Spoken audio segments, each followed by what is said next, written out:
예수께서 12 제자를 불러 모으사 모든 귀신을 제어하며 병을 고치는 능력과 권위를 주시고 하나님 나라를 전파하며 앓는 자를 고치게 하려고 내보내시며 이르시되 여행을 위하여 아무것도 하지 말라. 지팡이나 배낭이나 양식이나 돈이나 두고올을 가지지 말며 어느 집에 들어가든지 거기서 머물다가 거기서 떠나라.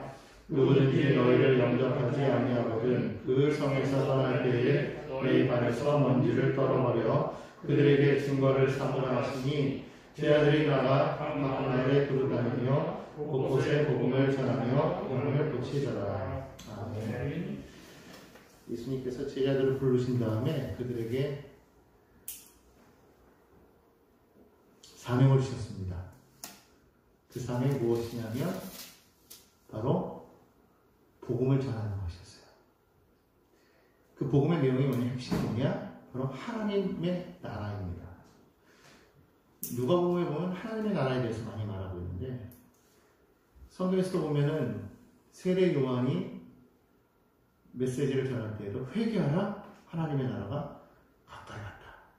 예수님께서도 말씀하실 때 하나님의 나라가 가까이 왔다 라고 말씀하셨어요. 하나님의 나라에 대한 하나님의 나라에 대해서 지금 선포하고 계시다는 거예요. 원래 이 땅 가운데 하나님께서 천지를 만드셨을 때 그 땅은 원래는 하나님의 나라였는데 인간이 하나님과의 관계가 끊어지고 다시 말해 범죄함으로 이 땅 가운데 하나님의 나라가 깨어지고 세상의 나라가 섞인 거죠. 이제 그럴 때 하나님께서는 이 땅 가운데 하나님의 나라를 세우기를 원하셨더라. 그래서 하나님께서는 아브라함을 택하셔서 이스라엘이라는 나라를 만드셨지만 그러나 그 이스라엘이 그 온전한 사명을 제대로 감당하지 못함으로 인해서 결국 이스라엘도 망하고 말죠. 하지만 하나님께서는 그 가운데 약속을 주셨어요. 바로 메시아. 그분을 보내시겠다. 그분이 오셔서 행하신 일은 뭐예요? 하나님과의 끊어진 관계를 회복하고 다시금 이 땅 가운데 하나님의 나라를 세우는 일이에요. 그러니까 예수님이 오심으로 말미암아 하나님의 나라가 가까이 오게 되었어요. 하나님의 나라가 가까이 왔기 때문에 우리가 해야 될 건 뭐냐면 우리가 하나님을 회개하고 하나님과의 온전한 관계를 회복하는 일을 해야 된다. 지난번에도 우리가 주일날 들었지만 주님께서 우리에게 어떠한 사명을 주셨다고 그랬습니까? 화목케 하는 직분. 그러니까 우리에게 하나님과의 끊어진 관계를 온전히 이어지는 화목케 하는 그런 사명을 우리에게 주셨다고 했어요. 그러니까 우리가 죄를 회개하고 우리가 하나님과의 온전한 관계가 회복되어질 때 이 땅 가운데 하나님의 나라가 온전히 세워지게 되는 역사가 있기를 주로 믿습니다. 그렇기 때문에 예수님께서는 다니면서 무엇을 말하게 하셨느냐? 하나님의 나라에 대해서, 하나님의 나라에 대해서. 그리고 또 하나는 병고침에 대해서 그렇게 지금 두 가지를 지금 제자들에게 하셨는데 자세히 보니까 오늘 1절에 보니까 이렇게 말씀하고 있죠. 제자들을 불러 모으셨는데 귀신을 제어하며 병을 고치는 능력과 권위를 주셨다. 그리고 난 다음에 파송하시는 거예요. 그러니까 다시 말하면 제자는 그 사명을 감당하기 위해서는 먼저 우리에게 사명이라는 것이 있어요. 다시 말하면 누가 제자냐? 예수를 따르는 자가 제자예요. 그 말씀을 듣고 행하는 자가 제자인데 그 제자에게는 사명이 있다는 거죠. 그 사명 가운데 하나가 하나님 나라를 전하는 것. 즉 복음을 전파하는 것이고 두 번째가 바로 병 고치는 역사를 하고 귀신을 쫓아내야 된다는 거예요. 근데 그것이 그냥 되느냐? 그냥 되는 것이 아니라는 거예요. 하나님께서 그 능력과 권위를 주셔야만 가능하다는 거예요. 내 힘과 내 능력으로 되는 것이 아니에요.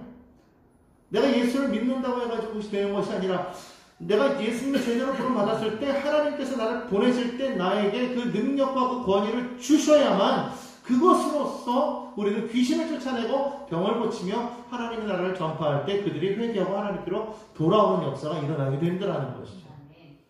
그렇기 때문에 반드시 제자가 해야 될 일은 무엇이냐면 먼저 아버지께로부터 그 능력과 권위를 받은, 다시 말하면 하나님과의 관계가 온전히 회복되는 자가 되어야 된다. 그렇지 않고서는 되지 않아요. 아무리 우리가 나가서 예수가 그리스도라고 아무리 전해도 그 말씀에 힘이 없어요. 능력이 없다는 겁니다. 변하지가 않는 거예요. 예전에 조 목사님이 그 얘기 하신 적이 있지 않습니까? 당신은 그냥 열심히 말씀을 준비해가지고 그냥 아주 그냥 말씀을 기가 막히게 뭐 그냥 다 전해가지고 그냥 선포를 했는데 아무리 전해도 사람이 안 보이더라고요. 그런데 그때 당시에는 이제 최자실 전도사였죠. 아직 그때는 뭐 장모가 아니었으니까. 같이 하는 최자실 전도사님은 보면 아줌마고 뭐 자기보다 뭐 별로 공부도 잘하는 것 같지도 않고 말하는 걸 봐도 별로 그렇게 논리적이지도 않고 그냥 그렇게 하는데 이상하게 그분이 서서 말씀만 전했다 하면요 사람들이 그냥 구름대같이 몰려들고 막 회개하고 막 그냥 예수를 영접하고 변화가 되더라고요. 이게 도대체 어떻게 된 거냐? 왜 나는 이렇게 열심히 나는 저분보다 더 머리도 샤프하고 더 말씀도 더 논리적이고 더 정확하고 이렇게 더 잘하는데 난 열심히 준비했는데 저분 하는 거 보면 별로 논리적이지도 않고 말씀도 그냥 이러는데 왜 저분한테 저렇게 사람이 막 몰리는데 나는 그렇게도 한 사람도 안 모여도 변화되지도 않고 이게 어떻게 된 거냐? 나중에 그 비밀이 아닐까? 성령을 받아야 된다. 그래서 그분이 어떻게 했어요? 목사님이 그 길로 산에가가지고 나도 성령 안 주시면 안 한다고 밤새 기도 없어.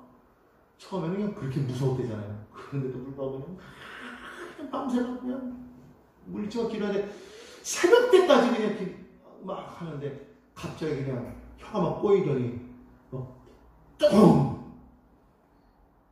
바람 같은 것이 몸이 막 혀가 막 꼬이고 막 방언으로 막 나오기 시작하는데 뭐 그때부터 막 그냥 계속 방언으로 막 기도하고 나중에는 독립해서 이렇게 보니까 세상이 달라 보이더라고요. 막 기뻐가지고 막 그냥 한 달에 내려와가지고 그때로부터 시작해서 말씀을 전하는데 막 그렇게 안 모이던 사람들이 갑자기 막 사람들이 모여들고 말씀을 전하는데 막 그냥 뒤집어지고 막 울고 회개하고 뭐냐? 이게 사람이 제일이 되는 게 아니야. 사람의 능력을 하는 게 아니야. 하나님께서 그 가운데 역사하셔서 그에게 능력과 권위를 주실 때 그때 역사가 일어나거든요. 그러니까 우리가 먼저 하나님께로부터 받아야 되는 거예요. 그 능력과 권위가 어디서부터 나옵니까? 하나님의 말씀에서 나오는 거고 그것은 곧 성령으로 말미암아 우리에게 그 능력을 더하여 주시기 때문에 우리가 정말 성령 충만하면 변화가 돼요. 아멘. 우리 모든 성도는 다 제자가 되어야 된다는 거예요. 오직 너희가 성령이 임하면 너희가 권능을 받고 그렇게 성경을 사도행전 1장에 보니까 성령이 임하면 너희가 권능을 받고 예루살렘과 온 유대와 사마리아와 땅끝까지 이르러 내 증인이 된다. 그러니까 권위는 어디서 오느냐? 성령이 임할 때 권위가 나요. 그때 귀신이 쫓겨나가는 역사가 나타납니다. 모든 성도에게 하나님의 성령이 임할 때 귀신이 쫓겨나요. 믿는 자들에게 이러한 표적이 있다. 귀신을 쫓아내요. 뱀을 치고 무슨 독을 마실지는 해를 받지 않아. 병든 자에게 선을 주었다. 역사가 일어나는 그게 내 능력으로 되는 게 아니라 하나님의 그 능력으로 성령의 능력으로 말미암아 그것이 일어나게 된다는 것입니다. 그래서 2절에 보니까 하나님의 나라를 전파하며 알린 자를 고치게 하려고 주님께서 그들을 보내셨더니 6절에 보니까 뭐라고 말하고 있어요? 제자들이 나가 각 마을에 두루다니며 곳곳에 복음을 전하며 병을 고쳤다. 그게 제자들의 능력이 아니라는 거예요. 여러분 제자들은 어떤 사람들인지 아시지 않습니까? 어부예요. 세리예요. 그렇게 많이 배운 사람들이 아니에요. 보면은 천차만별의 사람들이 모였잖아요. 그 12명의 제자 가운데. 근데 그들이 나가서 복음을 전하니까 역사가 나타나더라고요. 그러면서 7절에서 9절 잠깐 뛰어넘어가지고요. 10절을 보니까 뭐라고 말하고 있어요? 사도들이 돌아와 자기들이 행한 모든 것을 예수께 여쭈니 그렇게 말하고 있습니다. 사도들이 행한 모든 것을 여쭈니 이것이 저기 마가복음 6장 30절에 보니까요 이렇게 말해요. 사도들이 예수께 모여 자기들이 행한 것과 가르친 것을 낱낱이 고했다. 어떤 일이 나타나느냐? 저들이 가니까 귀신이 떠나가고 병든 자가 일어나더라. 저들도 놀라는 거예요. 그게 그들의 힘이냐? 아니야. 성령이 임하니까 권능을 받으니까 귀신이 쫓겨나가는 역사가 있다. 그러니까 우리는 제일 먼저 무엇이 되어야 되느냐? 성령을 받아야 돼요. 성령 받기 위해서 노력해야 되는 거예요. 다른 무엇보다 성령을 받으면요 가만히 있지 못해 나갈 수밖에 없어요. 오늘 이 밤에 여기 계신 모든 분들 성령으로 충만하기를 사모하시며 성령으로 충만하게 되기를 예수님의 이름으로 간절히 소망합니다. 아멘. 성령이 임하면요 귀신이 떠나가게 되어 있어요. 아멘. 오늘날 이 땅에 귀신의 역사가 강해요. 귀신이 지금 여기저기 없는 데가 없어요. 지금 세상을 자세히 보십시오. 얼마나 흉악하고 흉폭합니까? 도적이 온 것은 죽이고 멸망하기 위해서였습니다. 아까 원수마귀는 이 땅에 와서 무엇을 하느냐? 죽이고 멸망시키는 일입니다. 많은 사람들은 우리나라의 하루에 자살하는 인구가요 몇 명인지 아십니까? 하루에? 저도 들은 얘기인데 하루에 자살하는 사람이요 평균적으로 30-40명이에요. 하루에. 이게 우리나라 얘기예요. 우리나라에 30명에서 40명이요 자살한대요. 하루에. 한 달도 아니야. 자살을 시도하는 숫자가요 그의 10배에 넘는데요. 하루에. 한 달이 아니라 하루에. 그러니까 얼마나 많은 사람이 1년 동안 죽어간다는 거예요. 무슨 역사입니까? 귀신의 역사예요. 지금 우리나라에 지금 죽음의 그림자가 드리워져 있다는 거예요. 우리나라뿐만 그러겠습니까? 전 세계적으로 전쟁의 공포, 질병의 공포, 재앙으로 온갖 파고의 파멸. 성경은 말합니다. 인자가 온 것은 양으로 생명을 얻되 풍성히 얻기 위해서 왔다. 예수님이 임하는 곳에는 생명이 있어요. 그러나 악한 영이 있는 곳은 뭐가 있어요? 사망이 있다는 거예요. 그렇기 때문에 지금 이 땅이 귀신의 역사로 가득 차 있기 때문에 우리는 뭐 해야 되느냐? 이 땅 가운데 하나님의 나라를 세워나갈 필요가 있는 거예요. 왜? 하나님의 나라는 살리는 역사가 있어요. 생명이 있다는 거예요. 소망이 있다는 거예요. 이 땅에는 소망이 없어요. 죽음이 들어오져 있어요. 악한 것이 들어오져 있어요. 파멸이 들어오져 있어요. 그렇지만 하나님의 나라가 그 땅 가운데 임하면 바뀌는 거예요. 그래서 우리는 무엇을 전파해야 되느냐? 하나님의 나라를 전해내는 거예요. 그 하나님의 나라를 세우기 위하여서 누가 오셨느냐? 예수님이 오셨다는 거예요. 예수님이 오셔서 우리를 하나님의 나라로 들어갈 수 있도록 그 문을 여신 거예요. 누구든지 나로 말미암지 않고는 아버지께로 갈지 못하고 있어요. 예수님께서 그 십자가에서 달려 돌아가시면서 하나님 성소와 지성소 사이에 있는 그 휘장을 쫙 휘장하셨잖아요. 그러므로 히브리서 보면 뭐라고 그래요? 우리가 예수의 피로 담력을 얻어 우리가 주의 성소에 들어간다고 했어요. 그전에는요 지성소에 아무도 못 들어갔어요. 들어가면 죽었어요. 아무도 못 들어갔어요. 딱 1년에 한 번 대속죄나 대지수장이 들어가는데 대지수장도요 조금이라도 흠이 있으면 죽는 거예요. 그러니까 밑에다가 끈을 잘못 들어갔어요. 그리고 옷에 보면은요 이렇게 방울이 달려 있어가지고 그 안에서 제사교에서 이렇게 왔다 갔다 하면 방울 소리가 들릴 거 아니에요? 그 방울 소리가 들리면 아 살아있구나. 근데 이분이 나오지도 않았는데 방울 소리가 안 들려. 아 죽었구나. 그럼 어떻게 돼? 들어가지 못하니까 줄로 끌어당기는 거예요. 그 정도로 하나님이 계시는 그 지성소 안에는 아무나 들어가지 못했다. 그런데 이제는 예수 그리스도로 말미암아 우리가 그 성소에 들어갈 담력을 얻었다. 아멘. 그러니까 예수께서 오셔서 이 땅 가운데 당신의 피를 뿌리심으로 말미암아 우리가 하나님께로 나아갈 수 있도록 그 문을 여셨어요. 이 땅 가운데 하나님의 나라를 만들어 가시는 거예요. 그렇기 때문에 그 하나님 믿는 그 예수를 통해서 변화된 그 한 사람 한 사람 있는 그곳이 뭐가 되느냐? 하나님의 나라가 세워진다. 생명이 있다. 그래서 우리는요, 이 생명을 통해 예수 그리스도로 말미암아 하나님의 백성 되게 만듭니다. 하나님의 나라를 세워납니다.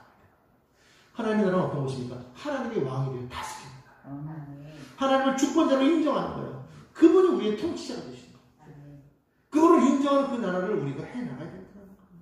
그곳에는요, 죽음도 없고 사망도 없다고 병든 자를 고치는 역사가 있다고 이렇게 말하고 있지 않습니까? 그러니까 제자는 어떤 사람이냐? 제자는 바로 하나님의 나라의 복음을 전하면서 하시죠. 하나님의 관계성 속에서 하나님의 말씀을 듣고 그렇게 나아가는 저와 여러분이 되어야 될 줄 믿습니다. 그 일이 있고 나서 넘어가는 게 뭐냐면 바로 이제 10절로 바로 넘어가는데 10절부터 7절 9절 빼고 10절부터 17절 먼저 보도록 하겠습니다. 함께 읽습니다. 사도들이 돌아와 자기들이 행한 모든 것을 예수께 여쭈고 데리시고 따라 벳세다라는 고을로 떠나셨으나 무리가 알고 따라왔거늘 예수께서 그들을 영접하사 하나님 나라의 일을 이야기하시며 병 고칠 자들을 고치시더라. 자, 여기 보니까 무엇을 예수님께서 하셨다고 했어요? 하나님 나라의 일을 이야기하시며 병 고칠 자를 고치시더라. 계속 읽습니다. 날이 저물어가매 12사도가 나와 이르되 우리를 보내어 두루 마을과 촌으로 가서 요하며 먹을 것을 얻게 하소서. 우리가 있는 여기는 빈들이니이다. 예수께서 이르시되 너희가 먹을 것을 주라 하시니 여짜오되 우리에게 떡 5개와 물고기 2마리밖에 없으니 이 모든 사람을 위하여 먹을 것을 사지 아니하고서는 할 수 없사옵나이다 하니 이는 남자가 한 5,000명 되밀어라. 제자들에게 이르시되 때를 지어 한 50명씩 앉히라 하시니 제자들이 이렇게 하여 다 앉힌 후 예수께서 떡 5개와 물고기 2마리를 가지사 하늘을 우러러 축사하시고 떼어 제자들에게 주어 우리에게 나누어 주게 하시니 먹고 다 배불렀더라. 그 남은 조각을 12바구니에 얻으니라. 아멘. 예수님께서 와서 이제 선교복을 한 거예요. 제자들이 선교복을 하니까 이제 예수님께서는 그들만 따로 데리시고는 어디로 가십니까? 벳세다로 가셨다는 거예요. 그런데 성경을 보니까 무리가 알고 따라갔다고 했어요. 지금 사람들이 다 지금 누구에게 초점을 맞추고 있느냐? 예수를 만나기를 간절히 소망했다는 거예요. 우리가 앞서서 봤듯이 그 사람은 어떤 사람이었습니까? 병든 자들. 가난하고 헐벗고 병든 자들. 특별히 병든 자들이 그렇게 많아서 다 병 고치러 왔다고 이렇게 말하고 있잖아요. 그러니까 병든 자, 귀신 들린 자 그들이 전부 다 그 당시에 너무너무나도 많았기 때문에 이걸 어디에서 고칠 데가 없었다는 거예요. 그런데 예수님이 나타나시니까 그 문제가 해결되는 거죠. 그러니까 예수를 만나기 위해서 어디든지 지금 따라가는 그런 모습을 우리가 보게 됩니다. 여러분, 예수님을 보기 위해서 이렇게 따라가는 이와 같은 열심이 오늘날도 우리에게 있어야 되는 거예요. 근데 왜 그게 없을까요? 갈급함이 없다. 오늘날 우리 심령에 갈급함이 없기 때문에 예수께로 나오지 못하는 거예요. 어떻게 보면 우리가 너무 요즘에 편하니까 갈급함이 사라져버렸어요. 예전에는 많이 힘들고 어렵기 때문에 그럴 때는 어땠어요? 그냥 시간만 나면 교회 왔어요. 요즘에는 어떻습니까? 시간 나면 교회 안 오죠. 시간 나면 놀러 가요. 그렇죠? 한번 문제가 터져봐야 그때 이제 교회 나오지, 그렇지 않고는 교회를 잘 나오지 않는 그런 상황이 되어버렸어요. 그러니까 어떻게 보면은 이게 우리가 잘 살게 된 것이 하나님의 은혜인데 이것이 반드시 좋은 것만은 아니더라는 거예요. 왜 그렇습니까? 이스라엘 백성이 애굽에서 나와서 광야 생활을 할 때는 어땠어요? 그들이 하나님만 바라봤다. 날마다 주시는 그 만나를 먹고 살았다는 거예요. 그런데 가나안으로 들어가니까 만나가 끊기고 나니까 그때부터 뭐합니까? 그 땅에서 식물로 먹고 살아야 될 거 아니에요? 그때서부터는 그들이 하나님만 바라본 게 아니에요. 그러다 보니까 그들이 그 땅에 들어와서 편해졌죠. 날마다 만나가 내리느냐 안 내리느냐 고민 안 해도 되고 스스로가 노력해서 먹고 살 만하게 됐는데 땅도 생겼는데 이제 더 이상 방황하지 않아도 되는데 그렇게 되고 나니까 그들이 뭘 합니까? 우상을 섬기더라는 거예요. 하나님을 떠나버리더라는 거예요. 죄를 짓더라는 것이죠. 그러니까 오히려 광야였을 때가 그들에게는 더 영적으로 봤을 때는 복 있는 때였다는 거예요. 오히려 하나님의 약속의 땅에 들어갔을 그때 오히려 그들에게는 더 큰 시간이 다가왔다는 것이죠. 오늘 우리가 여기서 분명하게 깨닫는다면 단순히 우리 세상적인 환경에 그냥 복을 받는 것이 반드시 그것이 복인 것만은 아닌 거예요. 왜 그렇습니까? 하나님을 바라보는 시선을 놓쳐버리기 때문에. 그러니까 진정한 복은 무엇이냐면 그 어떠한 상황 속에서도 하나님을 바라볼 수 있는 그런 믿음을 가지고 살아가야 된다는 거예요. 그러한 사람이 되어야 된다는 거예요. 진정한 겸손이라는 것은 뭐냐면 하나님을 인정하고 하나님만이 하실 수 있습니다를 고백하는 사람이 진정한 겸손하죠. 그게 진정한 믿음의 사람입니다. 그냥 무조건 하는 어떤 그 예의를 지키는 어떤 그런 것이 겸손이 아니라 진정한 겸손이라는 것은 내가 할 수 있어도 나보다 더 능하신 그분이 계시기 때문에 하나님이 하십니다라는 걸 고백하는 사람. 이게 진짜 겸손한 사람이고 믿음의 사람이라는 것이죠. 자, 그런데 오늘 여기 성경에 보니까 주님께서 그들이 오니까 어떻게 하십니까? 그들을 그냥 영접하셨다고 그랬어요. 그냥 기쁘게 받아들이셨다는 거예요. 그리고 나서 하나님 나라 이야기를 일을 하시고 병 고친 자를 그렇게 고치니까 시간 가는 줄 모르고 계속 있었다는 것이죠. 성경에 보니까 날이 저물어 갔다고 그렇게 말합니다. 자, 12절을 보겠습니다. 날이 저물어 가매 12사도가 나와 여짜오되 무리를 보내어 두루 마을과 촌으로 가서 유하여 먹을 것을 얻게 하소서. 자, 먹을 것이 없어졌습니다. 날은 저물어 갔고 먹을 것은 없습니다. 자, 그런데 성경에 보니까 뭐라고 말합니까? 여기는 빈들이라고 했어요. 지금 총체적인 어려움이 다가왔어요. 하나님의 말씀을 듣고 모든 것이 막 좋아졌어요. 저 은혜 받고 있어요. 그런데 실제로 환경 가운데서 지금 뭐가 다가왔어요? 총체적인 어려움이 다가올 때가 있더라는 거예요. 믿음의 사람들이요, 하다가 항상 어려움이 당하는 게 뭐냐면 믿음 생활 열심히 하다가 이런 문제가 다가오면 항상 걸림돌이 될 때가 있어요. 하나님을 바라보다가 믿음이 있다고 하다가도 환경이 갑자기 급작스럽게 변하면 그 믿음을 끝까지 고수하지 못하고 쓰러져 버릴 때가 많다는 거예요.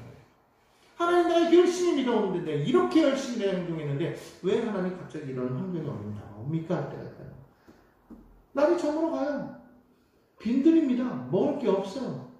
좀 어찌할 바를 모르는 그런 상황이 다가올 때가 있다는 믿는 생활을 할 때에도 환경 가운데 그런 어려움이 다가올 때가 있다는 것이죠. 근데 그럴 때 우리가 하나님께서 우리에게 보시는 게 있어요. 그럴 때 너희의 시선이 어디에 고정되어 있느냐. 자, 주님이 말씀하십니다. 예수께서 이르시되 너희가 먹을 것을 주라. 웬 이게 청천벽력입니까? 우리가 먹을 것을 주라니. 당시 여기 성경 보니까 14절 보니까 뭐라고 말합니까? 남자만 5,000명이래요. 남자만 5,000명이라는 것은 남녀노소를 포함하면은요, 대략 같은 동수로 따졌을 때 여성이 5,000명이라고 할 수 있고, 그쵸? 그리고 아이가 있고, 또 연세 드신 분들이 있고, 그럼 대략 2만 명까지 돼요. 못해도 15,000에서 2만 명의 사람들이 모여 있다는 거예요. 그런데 지금 제자들 보고 말하는 건 너희가 먹을 것을 주라. 12명. 그들이 아무리 먹을 게 많아도 여러분 먹을 것을 줄 수가 있겠어요? 없어요. 아니 줄 수는 있을 수 있어.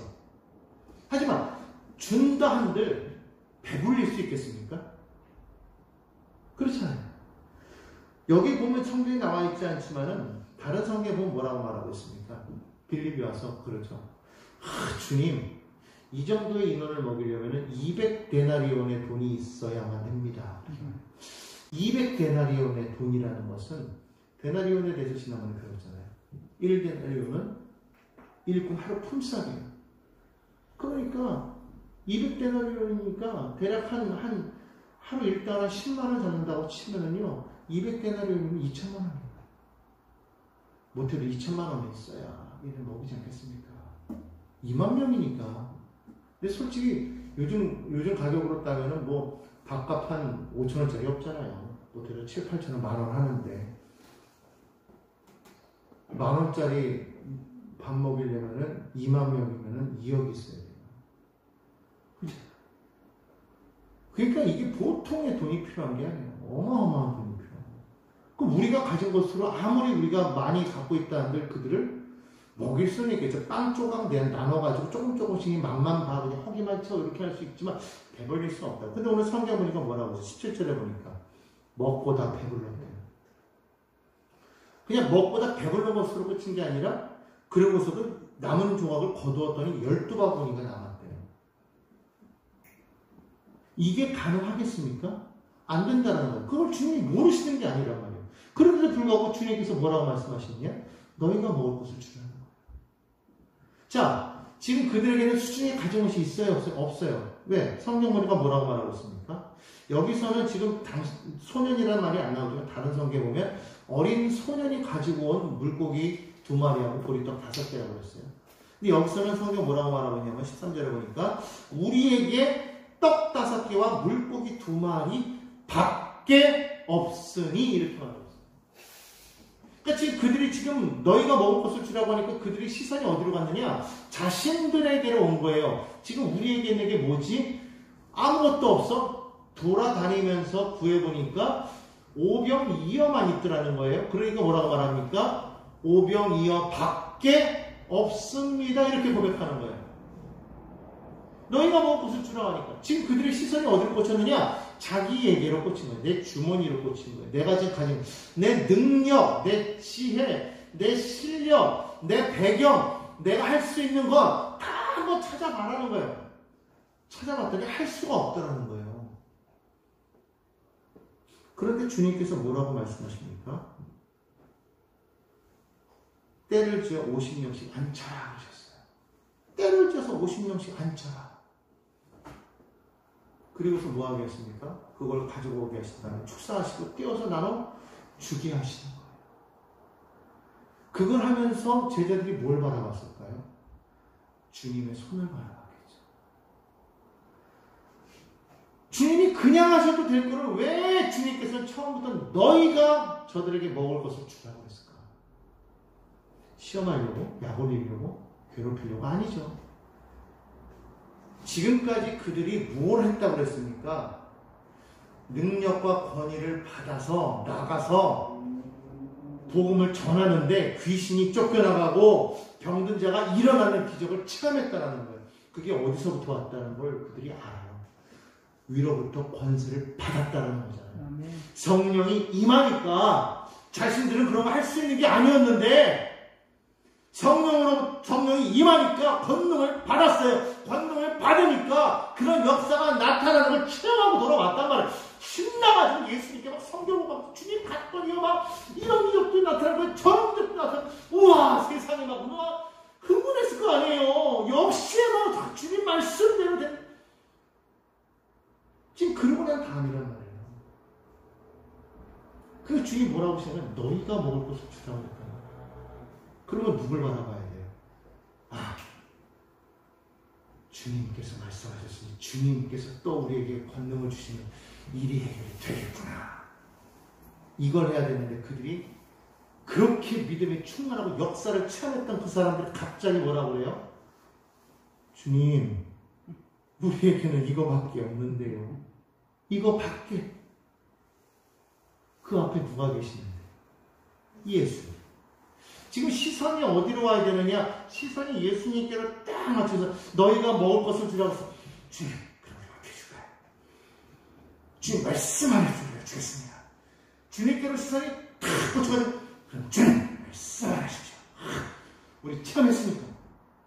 이래야 되는데 주님을 바라보는 게 아니라 뭘 바라봤어요?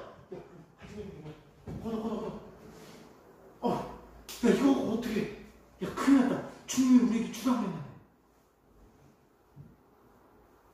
지금 한 번 경험한 것 갖고는 이게 시선이요 훈련이 안 된 거예요. 우리가 믿음 생활하면서도 이럴 때가 많다. 어떨 때는요 믿음의 역사를 막 크게 체험할 때가 있어요. 막 뜨거울 때가 있었어요. 주님께 기도만 하면 막 역사가 막 일어나고 막 간증거리가 막 늘어나고 막 그래.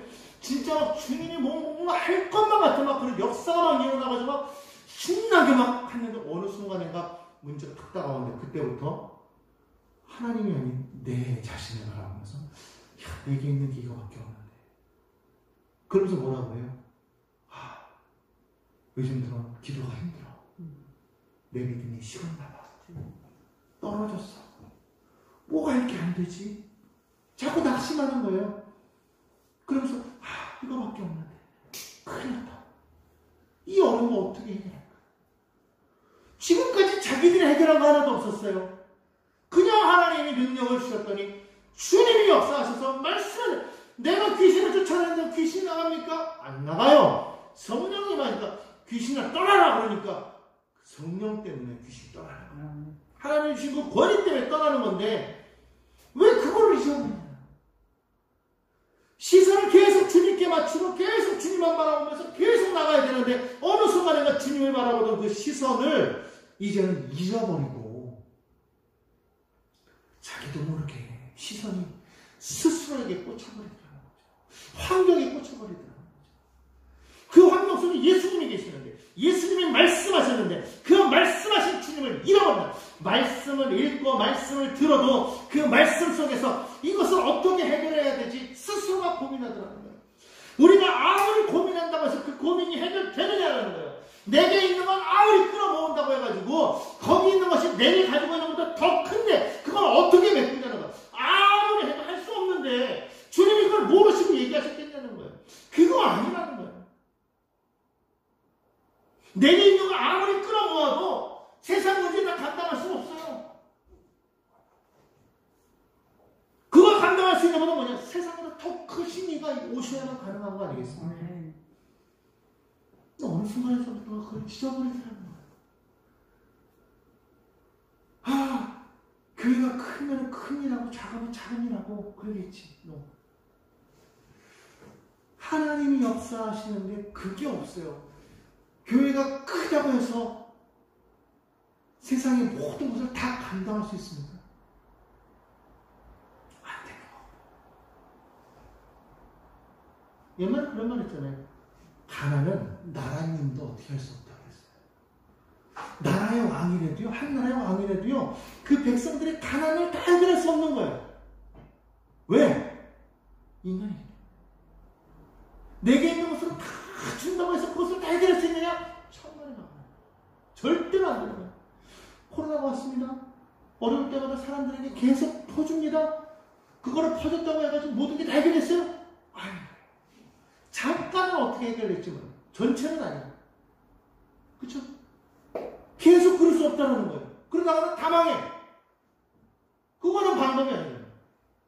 근데 사람들이 그렇게 행동하는 거예요. 그거는 뭘 어떻게 해야 돼요? 하나님이 하셔야만 되는 일이에요. 그 세상 사람들은 그럴 수 있어요. 세상 사람들은 하나님을 모르니까 세상적인 방법으로 우리가 한번 지혜롭게 모아서 한번 해보자. 그거는 세상 사람들이니까 가능해요. 그런데 하나님의 사람, 세상의 논리와 이치와 지혜를 가지고 하는 거 아니잖아요. 성경에 나와 있는 걸 보십시오. 어떻게 오병이어로 어떻게 2만 명을 먹이냐는 거예요. 그것도 그냥 먹이는 게 아니라 어떻게 배부르게 먹이냐는 거예요. 배부르게 먹었다는 건 뭐냐면 더 이상 못 먹으니까 남는 게 있는 거 아니에요? 그냥 아쉽게 먹었지만 그래도 잘 먹었어 배불러 이게 아니라 이거 다 풀고 그냥 배가 이만큼 나가지고 왜 더 이상 못 먹으면 그거 남은 거 그거 그냥 싸가든가 뭐 어떻게 하든가 이렇게 하는 게 남는 거예요. 그게 배부른 거예요. 이거는 인간의 힘으로 되지 않는다. 우리에게 놓여있는 문제가 그렇다는 거예요. 그럼 여기서 주님이 원하시는 건 뭘까요? 먹일 수 있느냐 없느냐를 보셨겠어요? 그건 아니에요. 우리에게 어떤 능력이 있다는 걸 보시지 않았다는 거예요. 뭘 보시기를 원하셨던 거예요? 너의 시선이 지금 어디 꽂혀있느냐를 보시는 거예요. 여러분 믿음의 사람들이요 정말 하나님을 믿는다고 하면 그 시선이 어디에 꽂혀있어야 되겠습니까? 하나님께 꽂혀있어요. 믿는다고 하면서도 세상의 모든 것에 시선이 다 분산되어 있단 말이에요. 지금 이게 여러분 교회 나와라 해서 나오는 게 아니에요. 하나님 바라보고 시선을 바라보면요 거기에 사람 때문에 나오는 게 아니고 환경 때문에 나오는 게 아니고 주님 바라보고 나오게 돼 있어요.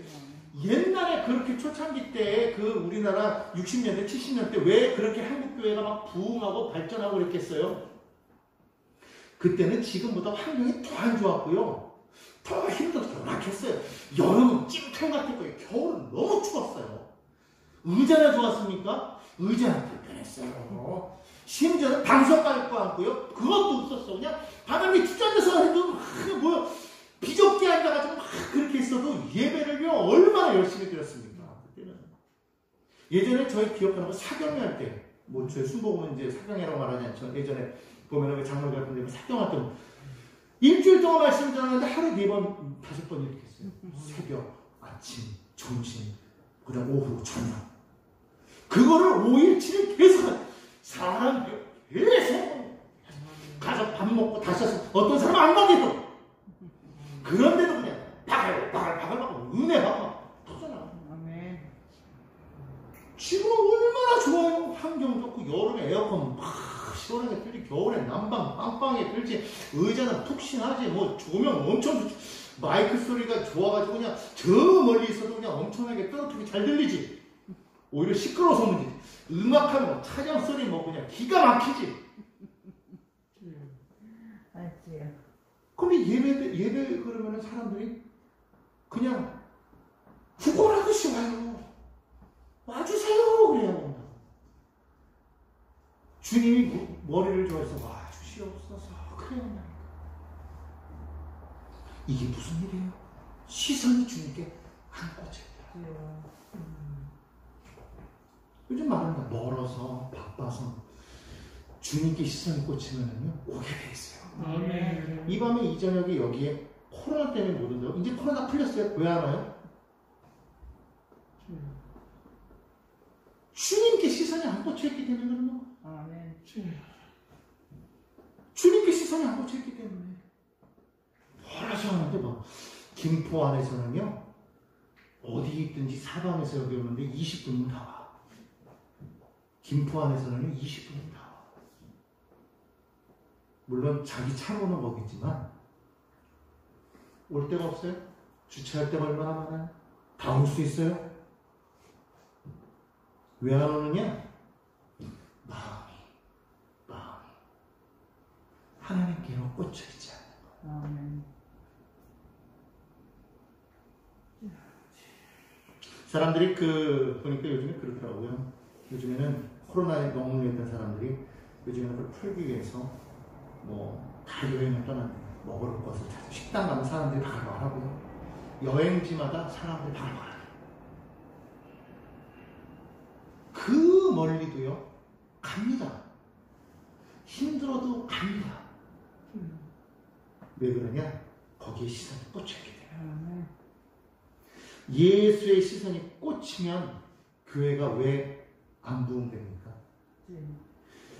교회에 믿는 사람들만 모여도 교회는요 꽉 차요.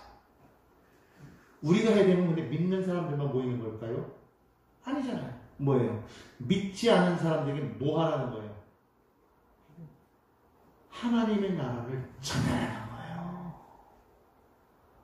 그걸 안 하고 있다고. 자, 저희가 이제 다시 7절부터 9절을 보겠습니다. 이제 아까 본 것이니까 7절부터 9절 읽을게요. 시작. 분봉왕 헤롯이 이 모든 일을 듣고 심히 당황하니 이는 어떤 사람은 요한이 죽은 자 가운데서 살아났다고도 하며 어떤 사람은 엘리야가 나타났다고도 하며 어떤 사람은 옛 선지자 한 사람이 다시 살아났다고도 함이라. 헤롯이 이르되 요한은 내가 목을 베었거늘 이제 이런 일이 들리니 이 사람이 누군가 하며 그를 보고자 하더라. 이게 지금 세상 사람들 모습이라고요. 초창기 때 교회가 한참 부흥할 때는요, 교회 사는 모습을 보면서, 막 사람들이 막 얘기를 듣고 막 당황하는, 도대체 저가 누군가, 예수가 누구지? 궁금해하는 거예요. 그래서 그를 보고자 하는 거예요. 근데 왜 그러냐? 찔림이 있거든. 헤롯처럼. 지금 헤롯은 죄를 지었어요. 왜? 세례 요한을 죽였거든요. 참수시켰어요. 마태복음 14장에 보면은요, 그 세례 요한이 이 헤롯이 그의 동생의 아내와 불륜을 저지르는 바람에 그래서 아내를 삼거든요. 그 일로 인해 가지고 그것을 지적하니까 그것이 기분 나빠가지고 그 아내가 계략을 짜가지고 헤롯의 목을 치게 한단 말이에요. 그걸 또 이 헤롯이 또 그걸 듣고 쳐요. 죽였단 말이에요. 뭔가 좀 찝찝하면서도 죽였어요. 그런데 세례 요한이 그렇게 죽고 났는데 세례 요한 같은 사람이 또 나타난 거예요. 그러면서 막 그 사람이 막 나타나면 막 병 고치고 여러 막 일들이 막 기적이 막 나타나고 그러니까 너무 막 두려운데 어떤 사람은 뭐라고 그러냐? 야, 세례 요한이 살아났다는 거예요. 찔리죠? 죄 졌으니까. 어떤 사람은 엘리야래요. 엘리야가 나타났대요. 구약의 마지막 선지자거든요. 또 어떤 사람은 옛선지 중에 한 사람이래요. 두려운 거야. 그러면서도 그 사람이 누군가 궁금한 거야. 옛날에는요, 그게 궁금해서 오는 사람들 많았어요. 예수 믿으면 변화되고 구원받고 복을 막 전하니까 사람들이요, 막 찔리면서도 와요. 그러면 찔리니까 막 회개하고 변화되고 예수님을 알고 그랬단 말이죠. 지금은요, 안 그래요. 왜 그러냐? 전하는 자가 없어요. 우리의 시선이 다 지금 다른 데가 있거든요. 믿는 사람들처럼 예수님이 우리와 함께하고 계시는데 우리의 삶에 예수님 때문에 일어나는 그런 기적과 역사가 우리의 삶 가운데 지금 안 일어나고 있더라고요. 우리 각자가 예수 믿고 나서 예수를 믿는다고 하면서도 매일매일 그 삶 속에서 하나님 나라가 임하여 내 가운데 하나님 나라를 경험하며 하나님 나라 속에서 내가 지금 살아가고 있어야 되는데 그런 사람들이 없다라는 것. 실제로 그리스도인들조차도 하나님의 나라 속에서 살아가지 못하고 있으니까, 하나님의 나라의 능력이 나타나지 않고 있으니까 귀신이 쫓아나야 되는데 귀신이 쫓겨나기는커녕 귀신에 농락당하고 있고, 병을 고쳐야 되는데 병 고치기는커녕 맨날 병에 걸려 죽고, 하나님의 나라가 임해야 되는데 하나님의 나라는커녕 세상 나라 속에 묻혀 살고 있으니까, 근심 걱정 속에 살아가고 있으니까. 도대체 우리가 믿는다는 게 뭡니까? 믿으면서도 우리 삶 가운데 하나님의 나라를 체험하지 못하고 있어요. 이것을 우리 모두가, 저를 비롯한 우리 모두가 진짜 가슴을 치면서 하나님 앞에 무릎 꿇고 회개하면서 정말 하나님, 내가 정말 하나님 나라의 백성으로서 정말 내가 정말 살아가기 원합니다. 철저한 회개는 하나님 바라보고 내 시선을 하나님께 꽂혀놓고 하나님께서 주시는 그 능력을 가지고 내 삶 속에서 귀신이 쫓아나고 병을 고치고 하나님을 선하는 역사를 이뤄나가야 된다는 거예요. 교회에 그냥 모이는 것이 중요한 게 아니라는 것이죠. 그 한 사람 한 사람 한 사람이 그런 하나님의 그 권위를 받은 시선이 하나님께 꽂힌 사람들이 되어서 그 사람들이 모여 있어서 그들을 통해서 이들이 안 모이는 것이 그들이 모여야 되고 그건 당연한 거고 그들을 통해서 전해야 되는데 지금 그것조차도 안 되고 있어요. 그거 아십니까? 왜 그럴까요? 코로나를 핑계로 지금 너무나도 많은 사람들이 편안함을 얻고 다 지금 막 편안하게 예배를 드립니다. 그냥 주일 예배만 어떻게 드리고 나면 그걸로 땡인 거예요. 여러분, 이게 우리의 삶에 있어서 이게 문제예요. 예수를 만나야 돼요. 시선이 하나님께 꽂혀야 됩니다. 교회가요, 있는 성도들이 정말 하나님 앞에 주님 만나게, 이곳에 저를 만나기 위해서 오는 게 아니라 우리 성도들은 이곳에 와서 주님을 만나야 돼요. 저를 통해서 주님 말씀하시지만 그러나 나를 보는 게 아니라 하나님을 만나, 예수님을 만나야 되는 거예요. 이곳에 주님이 계시기 때문에 이곳에 와가지고 정말 주님 만나기 위해서 와서 기도하고 눈물을 흘려가면서 막 찬양하고 눈물을 흘리고 기도하고 막 그러면서 막 여기에서 막 하나님의 그 역사를 막 간증하고, 이게 우리의 삶에 진짜 나타나야 되는 거예요. 오늘 여기 성경에서 말하는 것처럼 사도들이 예수께 뭐예요? 자기들이 행한 거, 가르친 것을 구하는 거예요. 자기들이 행한 것을 예수께 여쭙다. 성도들이 일주일 동안 살아가면서 행했던 모든 것들을 통해서 와서는, 교회 와서는 하나님이 일주일 동안 나에게 이렇게 역사하셨어. 어제는 내게 이렇게 역사하셨어. 하나님 나에게 이렇게 말씀하셨어. 이거를 증거하는 삶이 되어야 되는 거예요. 아멘. 오늘 우리의 삶에 매일매일 간증이 나타나서 어제도, 그저께도, 그저께도, 오늘도, 내일도 항상 하나님의 역사를 주님께서 말씀하셔요. 간증하는 삶이 되어야 된다.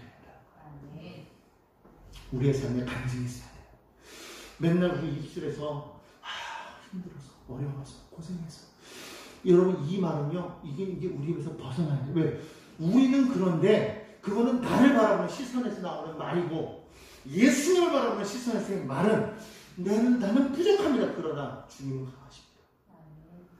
나는 연약하지만 주님은 강하시고, 내게는 없지만 주님은 있습니다. 나는 내 힘으로 줄 수 없지만 주님이 말씀하시니 됩니다. 이 고백을 우리가 하면서 내 입술의 고백이 바뀌어가면서 나가야 된다는 거예요. 하나님을 바라보자는 거죠. 내게 있는 것 바라보지 말자.